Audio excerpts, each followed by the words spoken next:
Listen, before you decide what kind of daughter I was, pause for a moment. Just a moment. Put yourself where I was that night.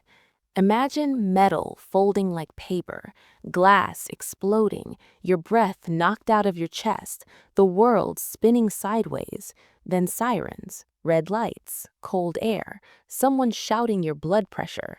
And while your life is literally leaking out of you, the people you call family send you a message calling you a burden. My name is Myra Whitmore. I'm 34 years old, a cardiology resident, a single mother of 3-year-old twins, and the night I almost died, my parents chose a concert over my life. It had been a 16-hour shift, the kind that drains your bones. I remember sitting in my car afterward, hands on the wheel, eyes closed for just 5 seconds longer than usual. My phone had photos of my twins waiting at home, Lily missing her front tooth, Lucas covered in paint. I smiled at the screen and started the engine. Green light, clear intersection, then impact. A truck ran the red light. No brakes, no warning, just force. The sound wasn't a crash, it was an explosion.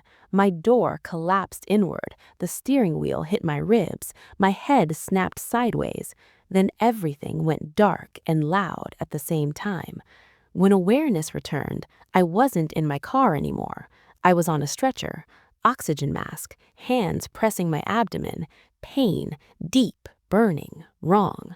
Marcus, one of the ER physicians I worked with, leaned over me inside the ambulance. His voice was controlled but urgent. "Myra, stay with me. We think you're bleeding internally. You'll need surgery." Surgery. Not fear, not death, not pain. That wasn't my first thought. My kids. My babysitter had already extended once that day. She had to leave soon. No backup, no neighbor keys, no emergency contact nearby. My hands were shaking so hard I almost dropped my phone. I opened the family group chat. I typed fast, messy, desperate. Accident, internal bleeding, needs surgery. Please take the twins tonight. Please. I pressed send. Seconds stretched, each one loud. Then the reply came. Not from one parent, not privately, in the group chat for everyone to see. "You've always been a nuisance and a burden. We have Taylor Swift tickets with your sister tonight. Figure it out yourself." For a moment, the ambulance noise disappeared. My ears rang like silence had weight. My sister added a laughing emoji. I read it twice, not because I didn't understand it, but because my brain refused to believe it. Not anger, not heartbreak, clarity. Something inside me that had been sleeping for years opened its eyes. I didn't cry.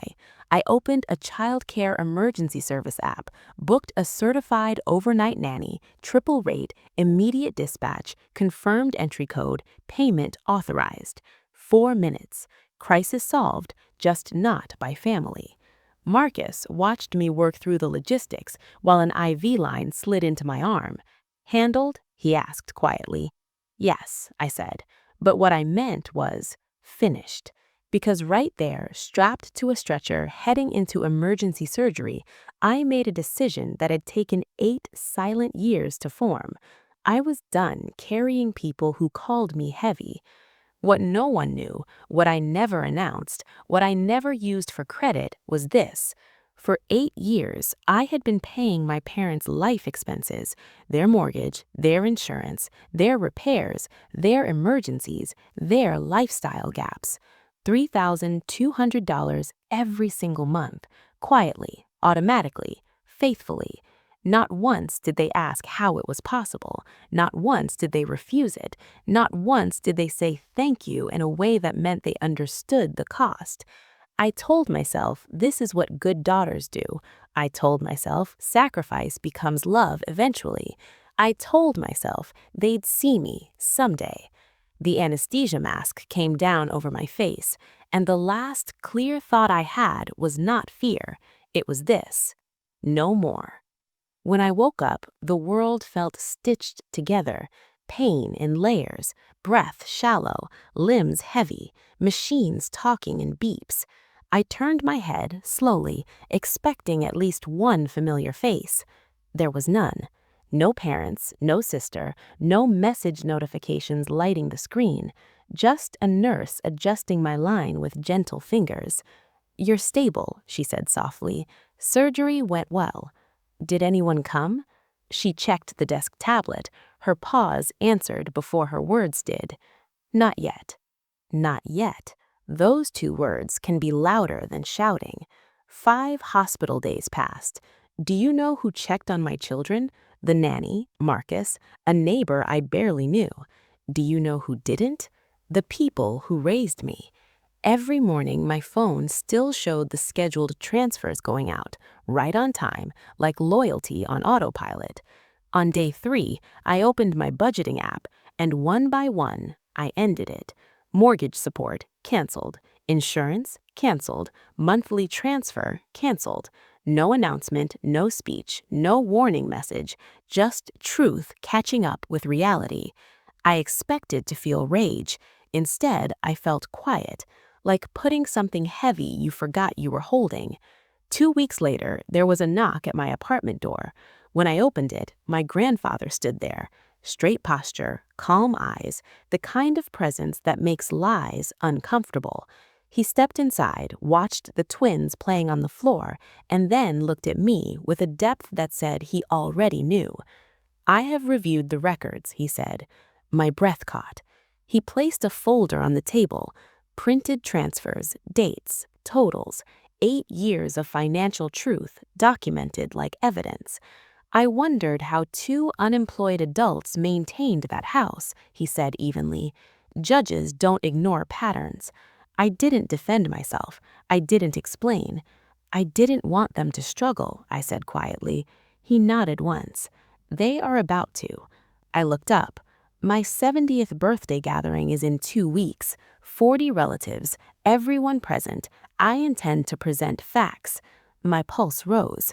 "Truth," he added calmly, "should not need permission to exist, but I'm asking anyway." I looked at the numbers again.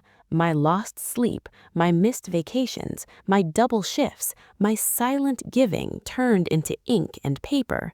"Yes," I said, because secrets protect the wrong side, and silence had already cost me enough.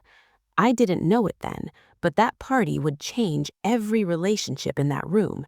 And once truth speaks publicly, it never goes back to being quiet. The night before the party, I almost didn't go. I stood in my bedroom holding 2 different dresses and feeling like neither belonged to the woman I had become. One was soft blue, the version of me who still tried to keep peace. The other was black, simple, direct, unadorned, the version that no longer negotiated with truth. I chose black, not for drama, for clarity. The twins were asleep at Grandpa's place that evening, so I wouldn't have to manage bedtime tears and emotional fallout in the same night. The quiet in my apartment felt unfamiliar, like the pause before a verdict. I sat on the edge of the bed and stared at my phone. No messages from my parents, no attempt to ask why the money stopped, no concern after surgery, no curiosity at all. Dependence notices silence faster than love does. I wondered, not for the first time, whether they missed me or just the transfers. The party was held at a private event hall, warm lights, soft music, polished wood floors, the kind of place families take photos pretending nothing is broken. When I walked in, conversations hummed normally, laughter, glasses clinking, relatives greeting each other with rehearsed warmth. Then my mother saw me. Her smile froze, just a fraction too long, before turning theatrical. "Myra, you made it," she said loudly, hugging me with arms that knew how to perform affection but not practice it. My father followed with a shoulder squeeze instead of a hug, controlled, guarded, measuring the room. Vanessa drifted over last, air kiss, perfume, polished confidence. "Heard you had a little accident," she said lightly. "Hope it wasn't too serious." A little accident. I looked at her, really looked. For years, I had seen her through the lens of explanation, pressure, career, sensitivity, stress. Now I saw choice. It was serious, I said quietly. She waved it off with a smile that asked the room to agree with her instead of reality.